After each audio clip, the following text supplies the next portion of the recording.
Welcome to Dads with Nerdy Ambitions podcast. I'm your host, Steve Pugh. Before I get into the now what I'm doing for the intros for my guests, I had two important things I need to talk about. Number one, and the most important, at the time of this recording, at the day of this recording, at the very minute actually of this recording, did you not? It is my wife's birthday. So I need to go out there and just wish her the happiest of birthdays. Baby, I love you. Thank you so much for letting me record on your birthday. You are an amazing woman. Number two, ladies and gentlemen, if you don't know, if I haven't talked about it, I will keep talking about it. The Advancing Hero Foundation fundraiser is still going on. We're going to be playing D&D. Tickets are on sale. Please go out there. Come support. This money goes to helping EMTs go through schooling. It helps to associate with their, to help them with their PTSD, getting them the help and aid that they need. These guys and girls, these people go out of their way to make this place, make New England a better, just all over a better place, and they put their lives on the line. So love to support them. Make sure you guys go out there. Yes.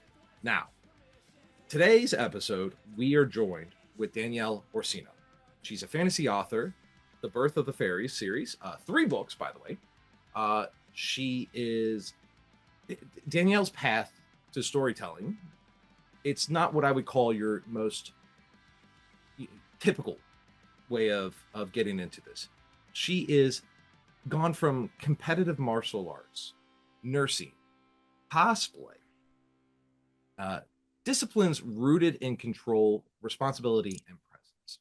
Her fantasy world reflects that same philosophy: power with consequences, strength with domination, and conflict shaped by restraint rather than spectacle. This just isn't a conversation about books. It's about discipline, identity, and what fantasy looks like when we've lived these experiences. Ladies and gentlemen, welcome to the show, Danielle Orsino. Madam, thank you so much for being on the show. I hope I introduced you well. You did a great job. Thank you for having me, and happy birthday to your wife, because she's letting me be here on this day, so I have to say happy birthday to her. Oh, she'll love that. So you, I like I said, we kind of were talking about before this, and I'm very excited to do this episode with you. Like, you have such a kick-ass background. Like, it legit is. You were a nurse, which that takes a lot out of a person. That is a lot to ask of a person. It is a lot of, quite literally, blood, sweat, and tears, an exorbitant amount of those. And kudos to you, props to you. I tip my hat, madam. And then going in, and you not only did martial arts, you competed. You are successfully in competitions. And what was your nickname that you were called? The Assassin, because people didn't know I was the same person. My instructor, Mr. McLaughlin, was very big about not wearing makeup when I competed. His whole thing was, I don't want anybody to ever say you're going to a beauty pageant. So I was not allowed to wear makeup. My hair was always back in a very tight braid or a ponytail. So I would go in like that. And then when the competition was over, I'd go and put my jeans on, whatever, because I would go in a warm-up suit and people wouldn't recognize me. So I would come out and they'd be like, oh my God, I saw your sister. She's so good. And finally I was like, yeah, she was. So I'm going to go carry these trophies out. And I would just scoot out. So for years, nobody knew. And then when they figured out it was the same, 2 people was the same person, they started calling me the Assassin, because they were like, she just sneaks in and leaves. And I didn't make friends, and people were always like, you're so mean. I'm like, I can't, people thought like, oh, we're all buddies. No, I have to punch you in the face. We're not going to get martinis. This is not Sex in the City. Like, I got to beat you up. I can't, it's just one of those things where we're not bonding. And I did not go with a team. There's a lot of schools that go together. I was not one of those. My instructor was like, oh, you want to do this? You on your own, kid. He took me to my first tournament, did not tell me I was competing. It was one of those, hey, you're going to clean the school. Be here Saturday. You might want to get into competing. Like, it was talked about, but it wasn't like, tomorrow you're competing. And I was like, oh, okay, be at the school. And then got in his car and we pulled up to a competition. He was like, get out. And I'm like, I'm sorry, what? He was like, yeah, you're competing today. You're already registered. Let's go. And I just walked in and I'm like, what is happening here? And he was like, go watch a tournament, go watch a ring. And I just sat down there and watched it. And he's like, this is what's going to happen. And I'm like, okay. And that was it. I watched people do forms. And he's like, you go up, you introduce yourself, and you do your form. And I'm like, okay. He's like, and then you fight. And I'm like, I fight. And he's like, oh, by the way, it's point sparring. It's not what we do, because we did like continuous, like a boxing match. He's like, oh, no, no, no. He's like, you need to get in, hit hard, and get out. And make sure everybody agrees that you got the clean shot. And I'm like, I remember I won forms, which I couldn't believe. And then I went to fight, and this girl was like jumping around. She was a kung fu stylist. And she came, and I was just looking at her. Finally, I just like looked at my instructor. I was like, what do I do? And he's like, hit her. And I just walked up and like punched her. And they were like, point. And I looked at him, I was like, that's it?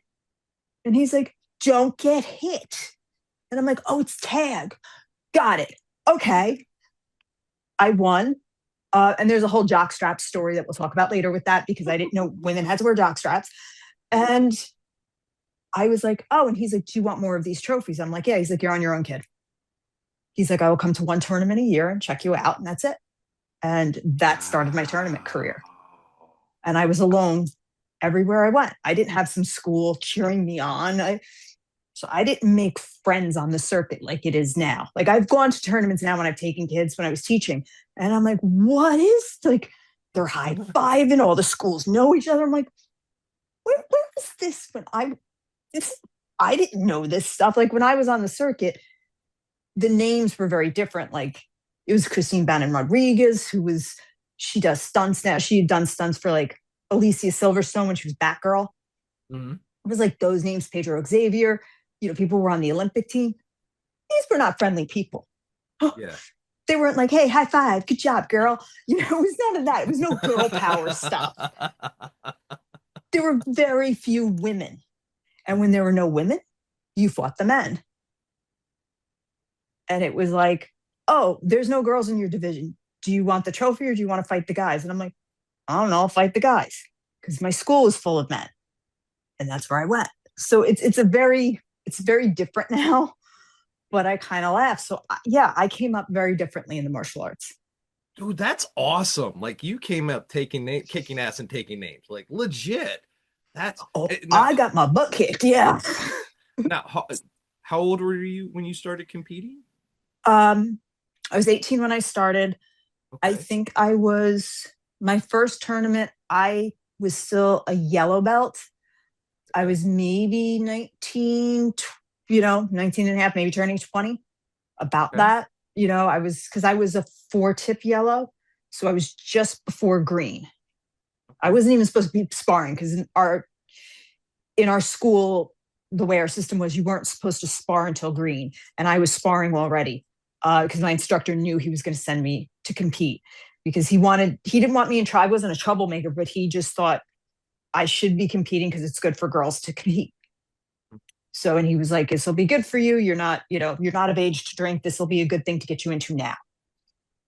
So I was probably 19 and a half, something like that, when I started. And then I competed through most of my life. I love that. So you are originally from the New England, New York area. This is your home. You are a Northeastern girl. Love that. Yes. Represent. Freaking A. What, getting into competitions and competing in martial arts was, that's the reason I was asking is because you were like 18, 19. Did you always want to do that? What is your origin story?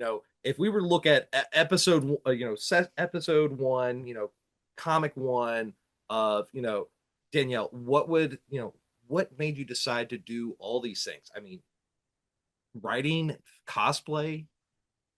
It all goes back to Wonder Woman, Batman, Kato. It all goes back to that. Charlie's Angels.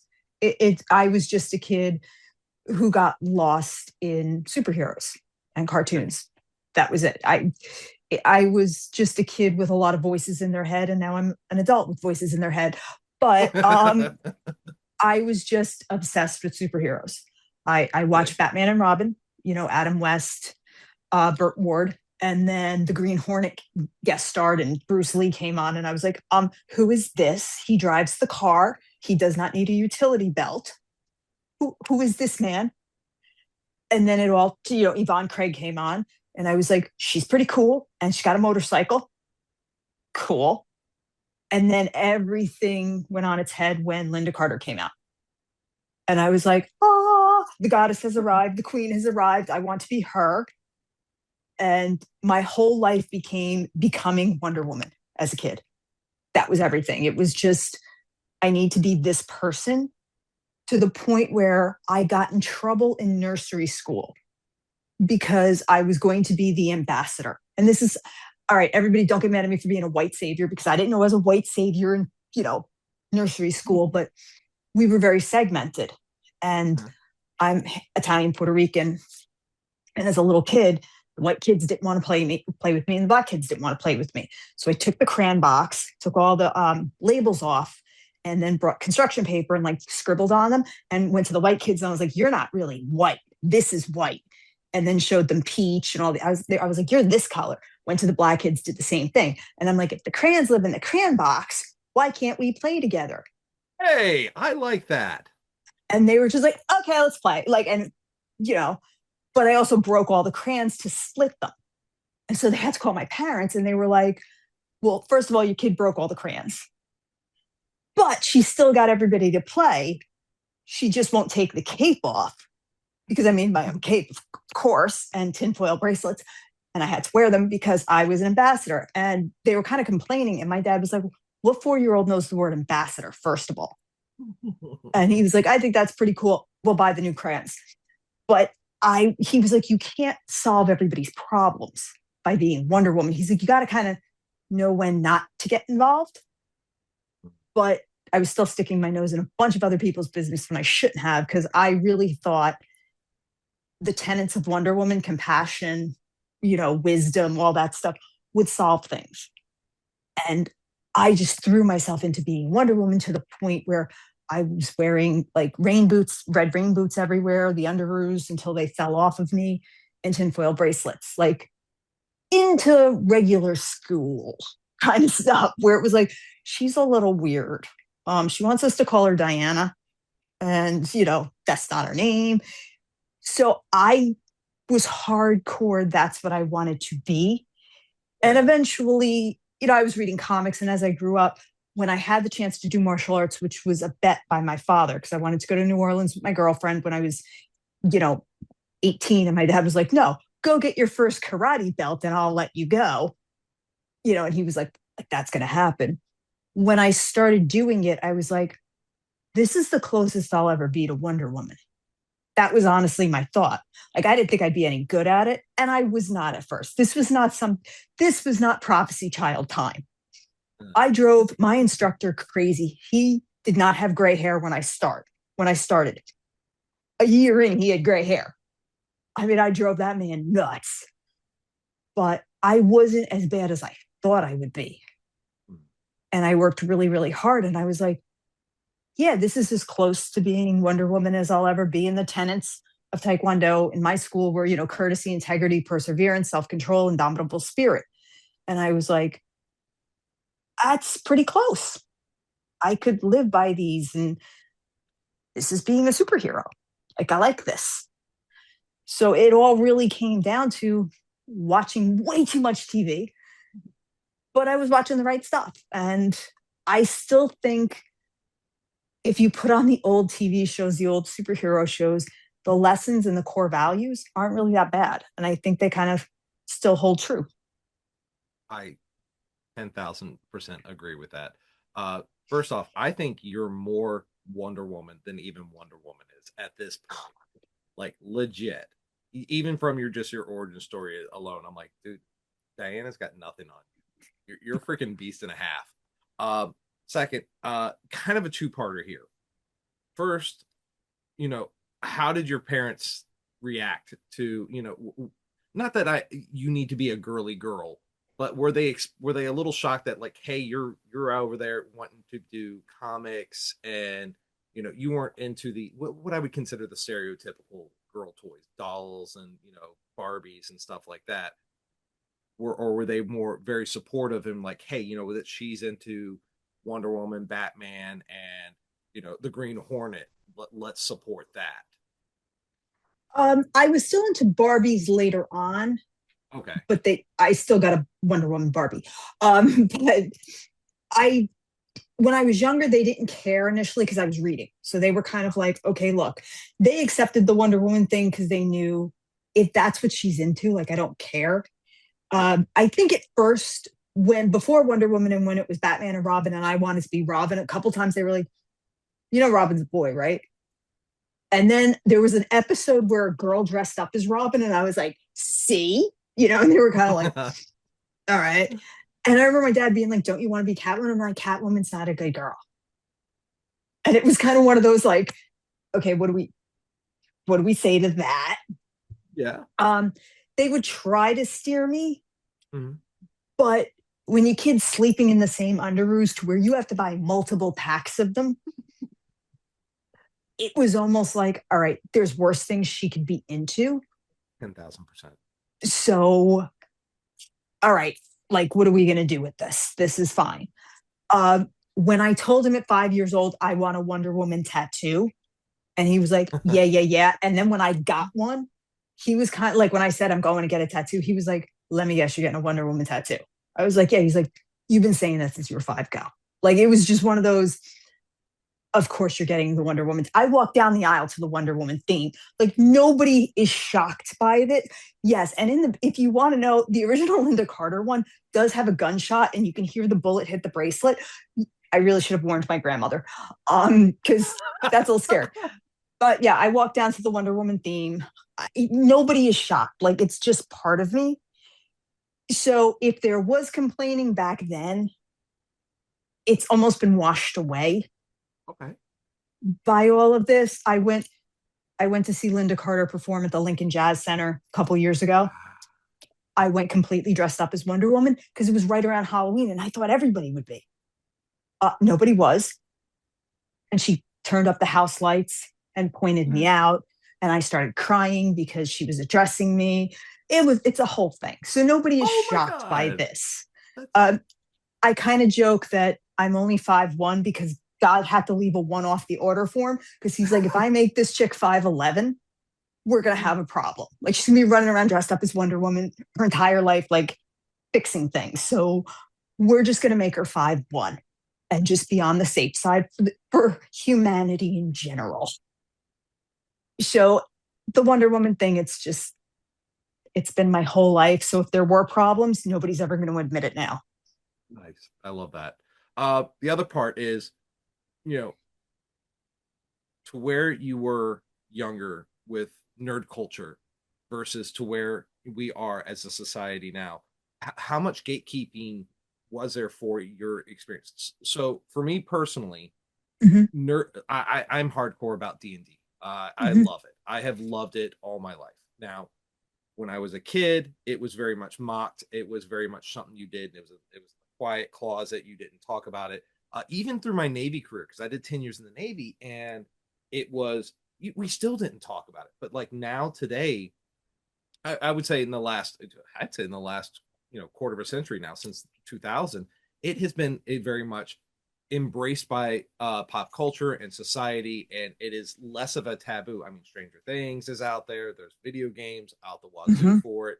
So, I mean, superheroes got their big boost in early 2000s with Spider-Man and the X-Men, and then DC started coming out with all the super dark Batmans and super dark Superman and super dark everything, because that was his Zack Snyder style. I digress. You can love it, and you can hate it. I like Henry Cavill. Oh, the Cavalier. Oh, love that dude. He's a god. He is a god, and for other reasons. I love what he's bringing to my 40K universe, and yes, The Witcher. Oh, but back to what I was kind of getting at. Yes. Have you seen a huge change? Was there ever stigmatism for you? I mean, women in nerd culture. Yes. It's there's a, unfortunately, especially in the early days, and there is still today, but I think it's less prominent. A lot of gatekeeping, no Mhm. girls allowed. And I'm just curious, 100%. did you face that? I worked at Moondogs, which was a comic book chain when I was doing martial arts at the time. Yeah. I think I started there at 18. Yeah, I did. And I remember I worked with a bunch of guys. I worked with another girl, Becky. And when people would come in to talk about the comics, they didn't want to talk to us. They thought we didn't know. And at the time, Vampire the Embrace role playing game, which I played, had come out. And they didn't want to talk to, because they didn't think we knew anything. Lady Death had just come out. Rob Liefeld and Todd McFarlane had just broken from Marvel, Mhm. and it started Image. It was a big deal. And they did not want to talk to us about Spawn. Like, we kept saying, buy Spawn #1. Like, we knew. And they were just like, no. And I'm like, okay. And to this day, I just saw Rob Liefeld at New York Comic Con, and I was talking to him and I was laughing because I'm like, I got some of your first books because I worked there, but people would not speak to us. They wanted to talk to the guys. They would not talk to the women at the store because they thought we didn't know what we were talking about. And I remember getting Mike Deodato Jr.'s first run on Wonder Woman, which was his first big break, and telling people, like, this guy's something. And people just being like, yeah, yeah, yeah. Okay, no, I'm going to buy X-Men Omega because I think I need 10 variant covers. And I'm like, really? Really? You think? Okay, yeah. Like, I need the Marvel swimsuit issue. And it's just funny how, like, yeah, there was definitely this attitude of you don't know what you're talking about because you're a Yeah. woman. So there was more of, just that, you go sit down, honey. The men are going to discuss comics. And you were like, I like, I'm the assistant manager. Like, I have to know something and I do the ordering. So I have to know something that's going on. But there was definitely that. And I kind of laugh now because now it's geek chic. To Yeah. whereas, in high school, when I was like, I'm going to the comic board, it's new comic day. I'm going to get, like when the Killing Joke came out, I was like, oh, I gotta read it. And they were just like, you're going to that hole in the wall place in Brewster by the train station? And I'm like, oh, well, I ordered a statue that's coming in. And they were just like, uh, you're weird. And I'm like, yeah, but it's limited edition. And I got like a low number. I think I got number 80 out of 599. And they were just looking at me like, okay, there, Wonder Woman. And now I'm like, I still got my statue. It's like, Brian Boland did this cover. And they're just like, what? And now they're all like clamoring for those back issues or for those statues. And I'm like, Yeah. I got the original Sentinel Wolverine one. And it's just, you have to laugh because I'm standing there with Jim Steranko and they're like, and I'm looking at him going on, I'm on this side of the table. Hi. That's So I, it's turned. I I don't want to ask if you I don't want to put it, do you hold a grudge against those people now? Do you have you No, moved I laugh, past? Yeah. but don't get me wrong. When I laugh, it's a cynical laugh. It's, I I'm enjoying you it. I'm enjoying it. I you're don't hold a allowed your grudge. yeah, no, Yeah. you're allowed your little, it's a pseudo villain arc, and you're allowed that. You have earned that Yeah. cynical I laugh. am. Look, I want to tell you I'm Wonder Woman. Deep down, I'm Harley. I really want to be Wonder Woman. I really, really do. But there's a mallet and hyenas with me. Now, it might be a Chiweenie and a Yorkie, but those are my hyenas. And I do have a mallet and I'm riding at dawn. So, as much as I want to be Wonder Woman, I have turned into Harley. The Batman quote: "You Yeah. either die young a hero, or you live long enough to be the villain." We are having our arc moment. It is happening. Um, but when I cosplay as Harley, I have a much better time because I can do whatever the heck I want. When I'm Wonder Woman, I have more little girls coming up to me and they want the power pose and they want to take pictures and high five. When I'm Harley, I can do whatever I want. I love So, that. take it for that. I love that. Um, I have gone so far off of the I questions. know, sorry. No, it's great. I love this. because I was like, let's get into your origins here. And I'm like, dude, we are way past this. We're past the origin story. Yeah, we've. Sorry, this is more like the new Superman origin story versus I love it. Havill's. I love when I get caught off guard with my episodes. Like the fact that you are, like I said, I came in knowing that you were awesome in your competitive martial arts. You've done nursing, and you do cosplay, and you have written 3 books. Are you writing? Oh, I've written 9. You've written 9? I've only got 3. Oh my god, I did terrible research here. No, I've done 9 books. They were originally called Birth of the Fae, and then we were pirated by Anthropic, and they are now the Legacies of Light and Dark because the whole series was taken and pirated. So lawyers were like, "Hey, look, we got to change the name." So we are the Legacies of Light and Dark. But I've written 9. Volume 1 is done, and we've started Volume 2, which is my latest release of Fool's Journey, which is paranormal urban fantasy. But altogether, I've written 9 books. And 7 2 novellas. So, God, it's been 9. Wow, even that's amazing. I have a lot of my latest book, A Fool's Journey. There's tons of comic book references, tons of them, because my lead character is a nurse who is a comic book nerd, and so the CIA agent has to do all this research, and he finds himself kind of enmeshed in nerd culture and not understanding it. So he has to make references, and he keeps being like, "Oh my God, I've read too many comics." Like when she goes up to him, the name he picks because she is a comic book geek is he is Clark Chapman from Kent, Connecticut. And so when she meets him, she goes, "Oh my God, you're Clark Kent." And he's like laughing because when he tells his superior, "I'm going to be Clark," she's like, "You're Clark Kent." And he's like, "I'm telling you, it's going to work." And she's like, "She's never going to pick that up." And like she picks it up in 5 seconds, and he's like, "Ah!" And then he looks at her red hair, and he's like, "You're like MJ." And she's like, "Well, technically, that's MJ from the Tobey Maguire universe." And she starts going on, and he's like, "Oh my God, there have been 3 Spider-Men and all these different Spider-Man movies." And he's like, "I did not do my research." And she's like, "So if you want to it's Tom Holland, and that's played by Zendaya, but she's MJ, but not really the original MJ." And she starts going on, and then finally she goes, "I'm sorry, do you need your medication now? Is that what you were waiting for?" And he just looks, and he's like, "I have to go." And he's like making notes like, "There have been so many Spider-Mans. I thought there was just Tobey Maguire."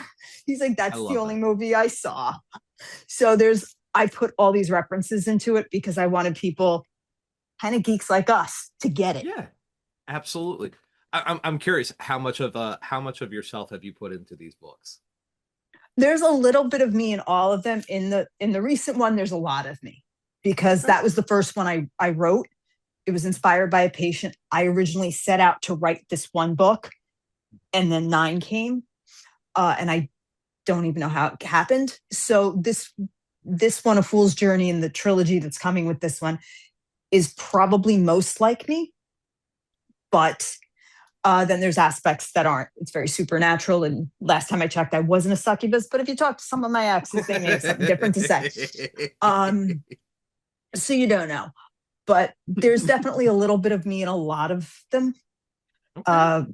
Even in Volume 1, Queen Aurora's naive and wants to do good. That's me. But, the red flags are all there and she ignores them. That's me. So there's a lot of little pieces of me, even in the male characters. King Jarbok is bullheaded, rushes into battle too quick. Yeah, okay, yep, check. So I put good qualities, my bad qualities, all in my characters, and I see what comes out. I love that. So let's start with the Locked Out of Heaven. Let's start with that book right there. Okay. What questions were you trying to answer when you began this world? Like, what were you trying to do with the Fae world? I wasn't really reading fantasy a lot. I mean, I was in my comic books. I'd read Mists of Avalon. I was really into Anne Rice. I loved her. But when it came to the Fae, I don't even know why I picked writing about the Fae. I'll be very honest with you. I have no idea why I picked it. But everything was always just a given thing. Like they just exist. There was never a reason for them. it was just when I did read those books, it was like, they've just been here for hundreds of years. They're elementals. And that would be it. And I was like, well, why are they here? How did they get here? So originally I hand wrote all these books at the same time, which is, once again, that's the voices in my head. Because I was not classically trained on any of this. I always say, if you want to know what not to do, come talk to me.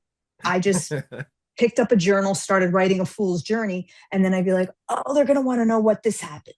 And I'd pick up another one. So for the Fae and for Locked Out of Heaven, it was just the origin. Why are they here? Because I feel like you have to know why somebody's here in order to build out. And that's probably the comic book person in me. You got to get the origin. Yeah, no, I totally get that. I mean, honestly, the way you're talking about how you're writing it fits a lot of Fae lore. I mean, obviously, because you were talking about Vampires the Masquerade earlier and everything, like big VTM guy over here, and like Fae are in the lore there, and they're a lot more nefarious. They're a lot more sinister creatures, and it's taking from a lot of the truer Celtic. They're not the Disney Tinkerbell kind of Fae. Oh no, I got rid of that. Yeah, that's cool. My next question is then, have you ever played D&D? I've played more. I stayed with Vampire the Masquerade because D&D was gatekept from me. Okay. I was not allowed to play that. Nobody wanted Vampire the Masquerade when it first came out. So I was like, oh, and then the Fox TV show and all that. So it was a girly thing because it was a romance thing because of the Cash and Rose thing. Yes. So it was more marketed toward women. Yeah. But D&D was gatekept. It was, no, we don't need no girls. Stay over there. Go play with your vampires. And at the time, Interview with Vampire was coming out. Yeah. Anne Rice was having her resurgence. So that was pushed toward me. But my friend Jen and I didn't even play it right, but we were still having a good time. Mm-hmm. So, I don't know if my storytelling came from that. I do think it came more from comic books. Okay. Definitely. Even in Locked Out of Heaven, I took everything away from Celtic lore. They're angels. It's Christianity. It is not a Christian thing. It's just angels, and just the hierarchy of angels is set in Christianity. That's it. There is no religious tones to it at all. It's just got that backdrop of hierarchy. But I definitely played with it and twisted it in my way, and kind of just put it in the mixing bowl to see what would happen. How were readers' reactions to that? Like, you're taking some very little, to this day now, they very depth lore and very broad spectrum of lore. What was the tide of reactions towards your interpretation? A lot of people like the fact that it was finally an origin story. Okay. That it was a real origin story. So they liked the fact that it wasn't just Fae, it was mermaids, dryads, a lot of mystical creatures, and they now had an answer. The dragons were very well received because my dragons were not just, I have fire, ice, acid breathers. They were not weapons of mass destruction, and they didn't just exist. I told you why fire breathers actually breathe fire, acid. It was all there. I gave you the physiological breakdown. They are sentient beings with their own society, their own religion, their own, everything. So a lot of people appreciated that they were being taken seriously, and that went over well. What did not go over well was I do use, as much as I tell you it's not religious, I do use biblical events, but reimagine them through the Fae's eyes. So humans come upon Fae events and interpret them and write them in the Bible as biblical things. People did not like that. That didn't go over well. So a lot of groups decided I should be banned or excommunicated, whatever. And I wound up on blasphemy lists. And to this day, I still get hate mail for it. That was not interpreted well. So I'm sorry that that's happening to you. Personally, I Yeah, think that's kind of a flex, but that's my, and we'll leave it at there. But I think that's kind of cool. Like, that's good for you, buddy. But like, also, I'm sorry that that happened. Um, it's all good. I think so. First off, because you've never played D&D, I am going to request that you come play with us sometime, and we'll Oh, I do a would love record. that. You don't realize how close to a DM you really truly are. You have such an imagination. You have, like, just by describing this, how you created things, you are more of a DM and a game master than you could possibly imagine. The reason, going back a little bit, the reason I was Hmm. asking, like, your whole style of coming up with stuff is like how you were talking about how it is not the way to do it. You weren't classically trained. I think Hmm. that kind of fits the Fae itself, the chaos that kind of Yes. goes with it, and I like that even from that point of view. But I do like when people kind of play with the ideas of, like, hey, wouldn't it be funny if this happened, or if this is just a Hmm. misunderstanding and a misinterpretation, because kind of nerding out on a nerd out subject, there was a test that was done where it was taking people's perspectives on things, and they took like 50 people and they had them in a room, and then they walked them through, and it was supposed to be like Area 51 where a plane or a UFO crashed, and there was one person with a gun, there was one person guiding them, and various things. And after they walked them through, they asked them, okay, they asked them a Yes. question. They asked them, okay, Hmm. here's what do you remember? And they wrote it down. And then they came back to him like a month later, and they came back to him like a year later, and how broadened and how askewed their interpretations and memories were of what had happened in those Hmm. situations. And that's a real fun way to take and tell a story of misinterpretation on a mass level, and Yes. utilize to something that it's not even remotely about. And that's cool. And I like that you've taken that, and I'm excited for that. Continue with the series, because as you move through, you had Thine Eyes of Mercy and From Ashes. Uh, how did you change as a writer alongside those stories? I wrote, here's the thing. Locked Out of Heaven, Thine Eyes of Mercy, and From the Ashes was supposed to be one book. So that Yes. was written all at the same time.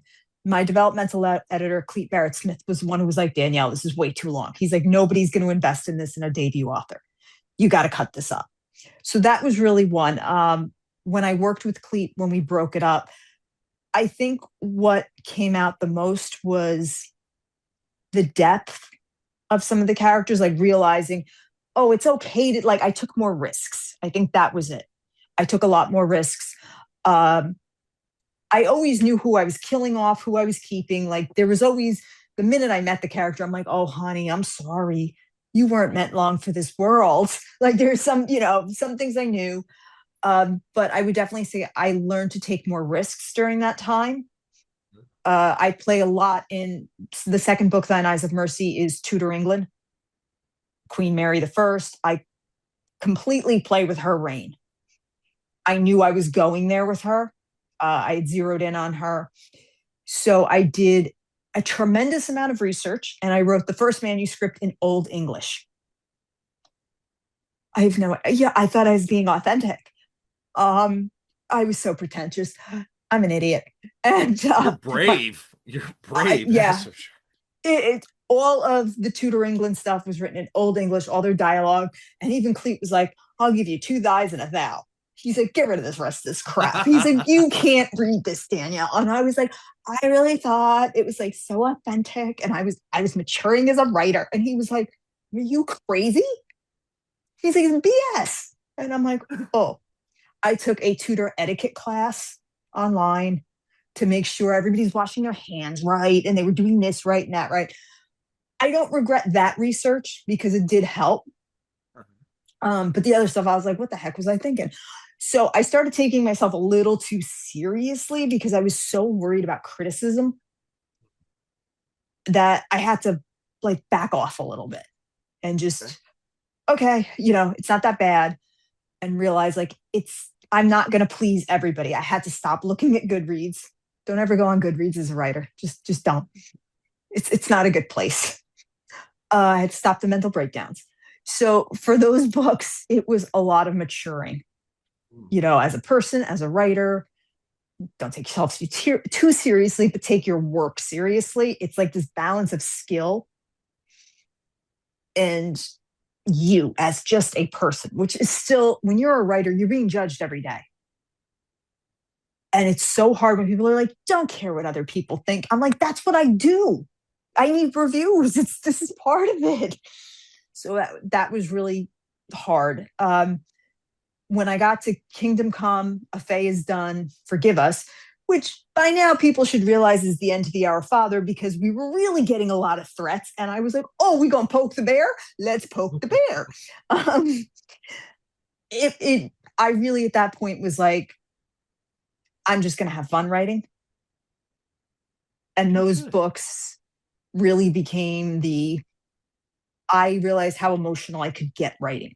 That's what I was good at. I was good at political intrigue and doing that kind of stuff. And I could let my humor show a little more.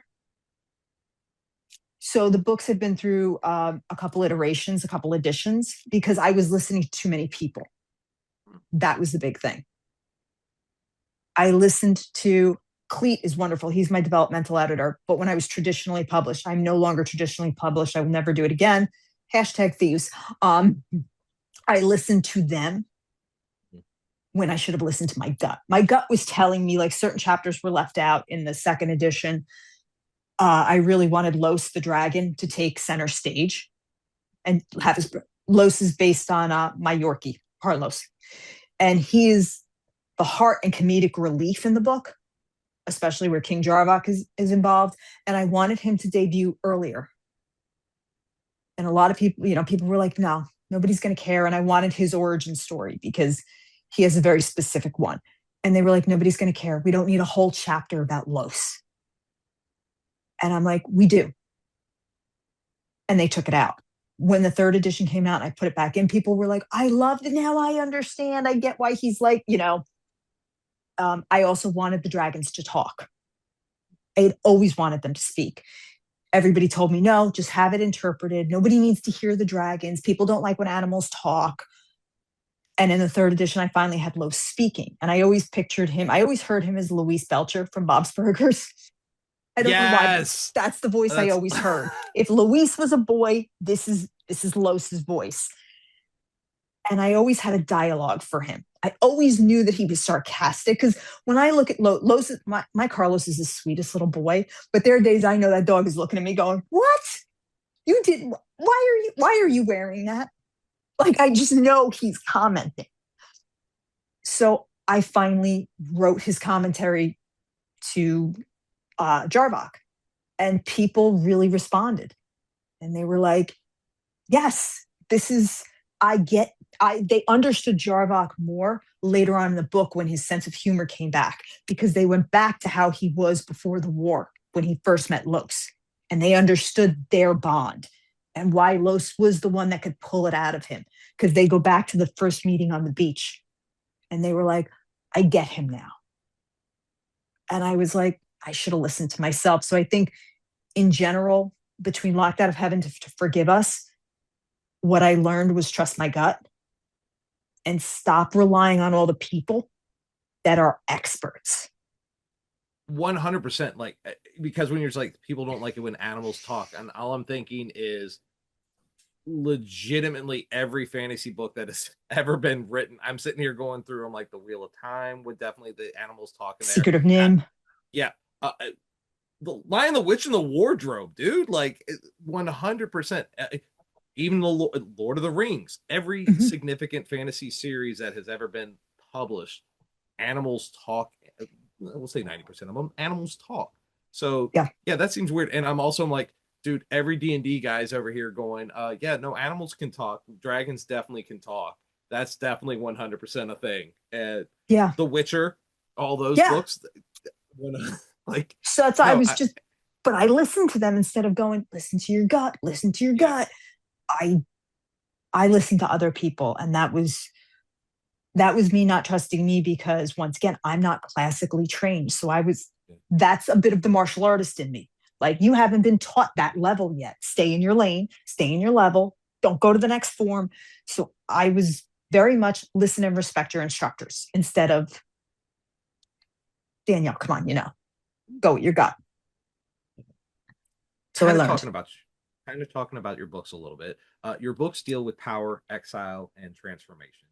How do you write conflict without glorifying harm? There's toxicity in general. So I can't say, I don't glorify anything, because what I tried to do, which was another topic of, I should say, a point of contention, was I do a lot of time jumps where I'm not going to get into the long drawn out war. But what I show you is the thoughts. I write in an omniscient point of view.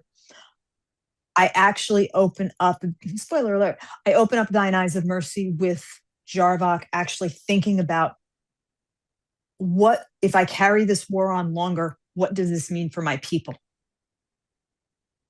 What does this mean for my soldiers, for their PTSD? And I try to show it from a commander's point of view of, okay, if I keep going on with this war, how many more people will I lose?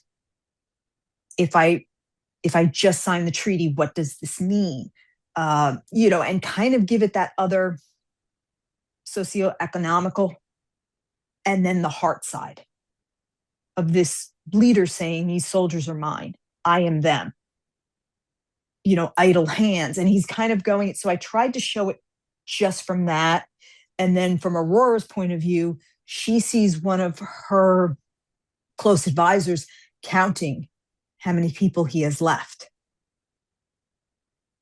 And that's when she's like, were you just counting? And he was like, yeah, breeding season didn't go well. It hasn't since the war. And she's kind of like, I got to just sign this treaty. Like, those are the sides I tried to show.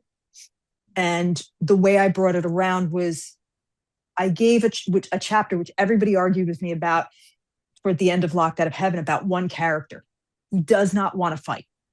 And you get to see his reasoning, where he's like, this isn't even my battle. And you see, and then later on in book 3, and From the Ashes, his mother comes around and confronts the Dark Fae. So the way I tried to show that this isn't glory is the people that are left at home, the people that go and fight, the ones that are gung-ho about fighting and like, yes, I 100% believe in this cause. And then the ones that are on the battlefield like, I don't know if I believe in this cause so much. So I tried to give all those different points of view. And I do show death, and it's not glorified. There are times where the plan does not go as you expect. So those were the things I tried to show, instead of it being like, yay, we won, they're dead, okay. Or, I hate to say it, in the cartoons I love, nobody ever gets killed. The good guys win, and there's no casualties. Which is probably, not to go off on a tangent, the best thing about Batman versus Superman. As much as people don't like Snyder, yeah, I think the best thing he showed was the one thing we were all thinking is, how come in all these fights nobody ever dies? It's a bunch of buildings being, demolished. There's got to be hundreds of thousands of casualties, but nobody ever seems to be mad. That was the one thing that I think Snyder really did well, where it was like, oh, you mean when Wayne Tower went down, all those people died? Yeah, Bruce Wayne would probably be really mad. I think he did that well. And I think that was something that was lacking in superhero movies. So from that point of view, I tried to show it doesn't always end well. I got you. I love that. Kind of going on that, is there in any of your books a chapter or a page or a situation that you feel you invested, I don't want to say invested too much emotion into it, but do you feel like you were heavily emotionally invested in that?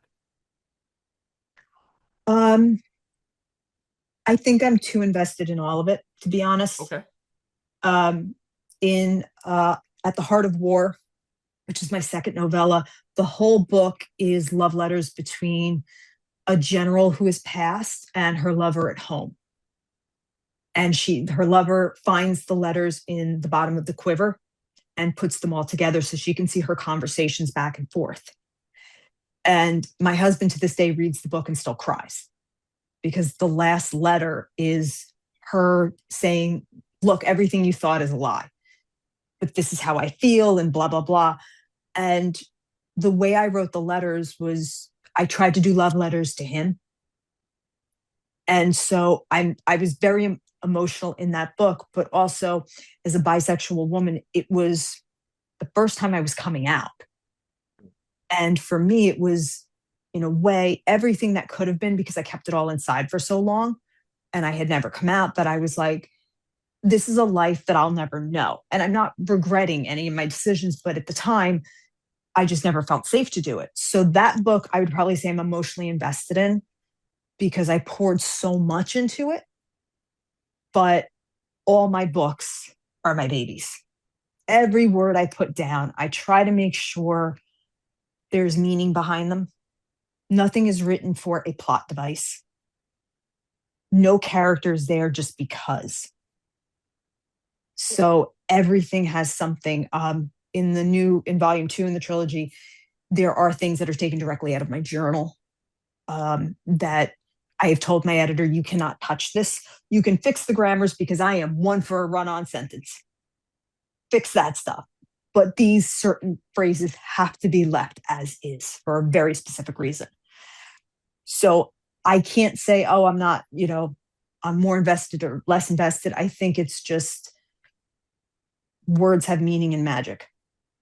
And if you're not going to put your all into it, don't put it down on paper, because you're asking somebody to spend their money on it. And that's hard earned time, cash, all of it. I have to be 100% into it. If I'm not, I can't ask you to spend time. I love that. Is it therapeutic for you, at least on some level, utilizing your own words into your books, expressing and taking these very vulnerable and raw situations and emotions and putting them into your books? I would say it is. Volume 2 became the most cathartic, without giving too much away, because I don't think it hits until book 2. But I had something happen that I had never publicly discussed, regarding abuse, and I had to figure out how to process it. And the old joke, don't piss off the author or else they'll put you in a book and kill you. It was like I got that mug and I went, hey, is this an idea? It's kind of one of those moments. So I found it was very therapeutic for after years of holding it in. And, it was finally a way. I wouldn't say the whole thing is gone, but yeah, there was a good point of it that I was like, yeah, I'm sick of a vampire after you. It was kind of one of those. And I was like, yeah, I think this is going to happen. So I definitely think it's therapeutic. But it's raw at the same time, because even then when you reread it, you're kind of reliving it, even though it's through these characters' eyes or whatever. You almost feel bad for putting the character through it, if that makes sense, because to me they're so real, yeah, that I almost don't want to do it to them, and I feel like I have to apologize. Like I'll look at Morgan and go, I'm sorry, honey. And as I'm writing it, like I still look at her character art and I'm like, oh, you're gonna hate me.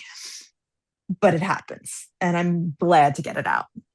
I 100% get that. Recently, I just reread for the Tommy Knockers, which was written, God, back in like 1980 something. And there's David, the little kid who gets, I know something bad's going to happen to him. I know he's going to be teleported. Spoilers to anybody who hasn't read a book from the 80s. Get teleported up into Altair 4, and I know he's going to disappear, and I'm like, I don't want that to happen. I want him to be okay. And I get emotionally invested in the characters that I'm reading about or I'm listening to on like audibles and stuff like that. Like I love developing a hypothetical relationship with these characters. It's like, oh my gosh, I love getting attached to them. And then wanting them to be safe and okay. And I love that when a writer can do that, when you can make me both like mad at you for hurting this character and like cheering for you because you made me that emotionally invested. That's commendable. And that shows the quality in writing, and using your real life situations and adding that into it is even better for me, because it's allowing me to understand who you are as the writer and a little bit more, and being able to connect with you a little bit. And I think that's awesome. No, I love that. The biggest compliment I can get is when somebody tells me I hate this character. Like when they're like, yeah. I don't. They're like, I just had somebody do it with A Fool's Journey, where they wrote me and they were like, I really don't like Cooper. I don't know where he's going, but I don't like him. I'm like, good. You shouldn't like him. I don't want you to like him. Like I get like, yes, that's, that's what I want. I need you to, yeah, you should not like him. So that's the best compliment I think you can get. So Danielle, we've barely scratched the surface with you. We have hardly touched on anything. I think that is legally binding for me to, request that you come back on the show another time. I would absolutely adore that. I love that too. So until then, where can the good people out in Nerd Nation find you? You can find me on Instagram at DM Orsino author. I just got on TikTok. I know. It took me forever, at Danielle.m.Orsino. And I am on Facebook, but I'm going to be very honest with you guys. I don't check it as much as I should, but it's DM Orsino author there too. But the best place, check me out on Instagram. I do get back to everybody. You can sign up for my newsletter there, my flow code, or you can go to dmorsino.com. That's my website. Check out everything there. The books are on Amazon, Barnes & Noble, Walmart, wherever you get them. A Fool's Journey is out now. It's also out on Audible, done by Marguerite Gavin, who does Kim Harrison's books. And she is the bomb. She's just the best. I love her to death. So if you're into audiobooks, I would say start there. Love that. We'll make sure to, put your, links into the episode for everybody. So let's go ahead and let's wrap this up on our side. As always, please like, subscribe, and follow us wherever you're listening to podcasts. And if you are listening to us on Apple or Spotify, please remember to rate and review. We love them. We crave them. We need them. And it's how we support our fellow artists and nerd enthusiastos out there. That's a new word I made up, by the way. We're also on Instagram and Facebook, so please remember to like and follow us at DNA Pod, or on our webpage, www.nerddnapod.com. I'm your host, Steve Pugh, and I have been joined with the true life, the real world Wonder Woman, Danielle Orsino. Madam, thank you so much for being on the show. I appreciate it. This has been such a blast. I look forward to future endeavors with you. Seriously. Thank you very much. I can't wait to come back, and we'll just nerd out all over again. I love that. Thank you, and good night.